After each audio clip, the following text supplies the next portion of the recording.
House Democrats have stood on the side of the American people by strongly opposing this partisan Republican spending bill that hurts families, seniors, and veterans. The House Republican spending bill is an attack on everyday Americans. It will cut health care, cut veterans benefits, and cut nutritional assistance to children and families.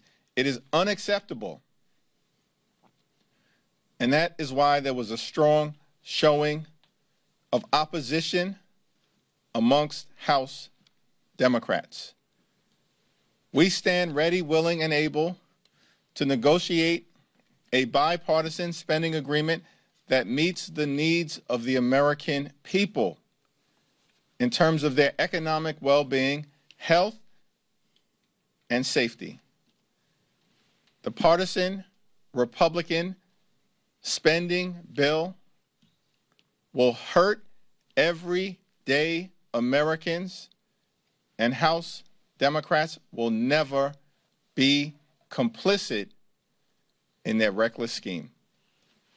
Catherine Clark. Thank you, Mr. Leader. The Republican majority just voted to hand a blank check to Elon Musk and his billionaire and their other billionaire donors with a payment interest for Elon's $277 million contribution. They also voted in the four corners of this bill to evict families from their homes, 32,000, kick veterans off their cancer treatments, cut health care and Alzheimer's research, and take food away from hungry families. And they aren't hiding this anymore. The plot is clear. So they can cut billionaires' taxes and funnel corrupt contracts to SpaceX. That's the agenda. That's the plan. So when Republicans use this bill, this vehicle, to cut Social Security, to cut Medicaid, to cut the VA, and hand the cash to the rich, the American people are going to know who to blame. 2/3 of Trump voters oppose these tax cuts paid for by their hard-earned dollars. No wonder Republicans are canceling their town halls. No wonder they are running away from their own constituents. They know what the American people know. Nobody voted for this. Turn it over to the chair of our caucus, Pete Aguilar. Thank you, Whip Clark. The economy is heading toward a recession. The stock market is tanking, and people's costs keep going up.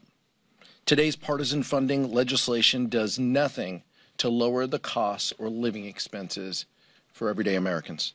Instead, it gives House Republicans permission to enact their plan to cut Medicaid, to give tax cuts to billionaires. We're not going to sign a blank check to the chaos and corruption coming out of the White House. House Democrats remain willing and able to work on a bipartisan funding agreement that protects Social Security, Medicaid, and Medicare. We need reasonable Republicans to work with us to put the American people first. So far, that spirit of cooperation has been hard to come by with this group. House Republicans seem only focused on rewarding their billionaire donors and the same corporations that have price gouged the American people. We need the extreme partisanship to end if we're going to be able to lower costs and stabilize the economy. Question. We've just learned in the last few minutes here, actually, we just want to get your reaction to this, that nearly half of the Department of Education personnel may be laid off as soon as this evening. Just your response to the Trump administration eliminating half of the education service.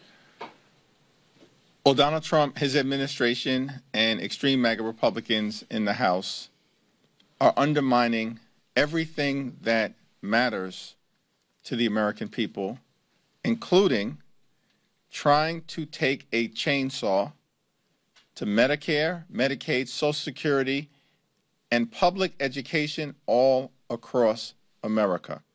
It's unacceptable, it's unconscionable, it's un-American, and it is not what the voters thought they were getting with the Trump presidency. The funding bill has gone over to the Senate. Do you want Senate Democrats to filibuster this legislation? It's my understanding that Senate Democrats are meeting as a caucus tomorrow. The strong House Democratic vote in opposition to this reckless Republican spending bill speaks for itself. Catherine? Or Pete? I want to thank Catherine Clark and the whip team giving members the information they need. We put up a strong vote in opposition of this bill because this hurts families. I wouldn't expect senators to vote for this. This is a bad bill. We did not negotiate this bill. They did not negotiate this bill. They should vote no. In the interest of our national security, in the interest of American families, they need to vote no and beat back this bill. This is not a bill that any of us, I'm not aware that they were at the negotiating table with Republicans. This is a Republican partisan bill that hurts American families. Our expectation is that they would vote no. I just add to that this is one of these votes that shows whose side are you on. Are you fighting for the folks at home? Are you fighting for things like public schools, for our Veterans Administration, all the things they're cutting? Are you fighting so that children can continue to rely on cancer research? Are you fighting for the fact that the cost of eggs is skyrocketing and this bill cuts the very inspectors who are working to contain avian flu?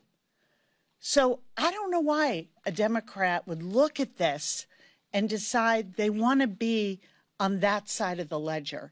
I think we as House Democrats have sent a very strong message. We stand with the American people. And whether you voted for Donald Trump or you didn't, this is a betrayal. If you voted for him and you put your trust in him, he was going to shake things up, make things more efficient on your behalf.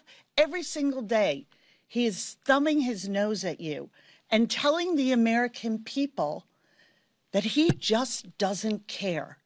That Elon Musk is in charge, taking a chainsaw to the fundamentals of families' budgets and their ability to get ahead. You don't go after people's health care.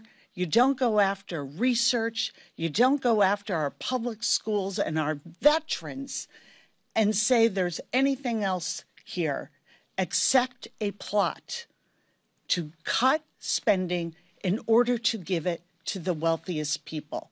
So I expect we're going to see a no vote out of the U.S. Senate. Mr. Jeffries, we just heard from Jared Golden, who tweeted that he just voted yes, a member of your caucus, because he wanted to avert a government shutdown. John Fetterman, the senator from Pennsylvania, another Democrat, told us earlier today, I refuse to burn the village down and to claim to save it. Does that undermine Democrats' message that this is a really bad bill? How many Democrats voted in opposition to this bill? One. Oh, I'm sorry. Almost everyone except for one. Okay, so that speaks for itself. The reality of what's in front of us is a partisan Republican bill that will gut spending on health care, hurt veterans, as well as children, families, and seniors all across America. That is why there was strong House Democratic opposition. The alternative is not a Republican-inspired shutdown. The alternative is a bill that Rosa DeLauro and Patty Murray introduced, which is a 4-week continuing resolution that will both keep the government open and allow for negotiations to continue. There were bipartisan negotiations that were ongoing. to reach an agreement consistent with the Bipartisan Fiscal Responsibility Act. And Donald Trump pulled the plug on those negotiations because he wanted to jam a far-right extremist bill down the throats of the American people. House Democrats reject that because we're standing on the side of the American people. As this Congress was starting, because of the tight margin in the House, there was plenty of discussion about how Republicans are going to need Democrats to advance these sorts of things, that there would be coalition breakdown on the Republican side, that this would be a leverage point for you all. Are you, this is kind of a stupid question, but are you surprised by the fact that the Republicans have stuck together on the reconciliation package on this in the way that they have in the House? It's not surprising to me that House Republicans have walked the plank because of their fealty to Donald Trump. Republicans in this town no longer work for the American people. They're not even pretending. That is why they've set in motion the largest possible cut to Medicaid in American history. They're prepared to hurt their own constituents as part of a scheme to enact massive tax cuts for their billionaire donors, the wealthy, the well-off, and well-connected corporations. That's what this scheme is all about.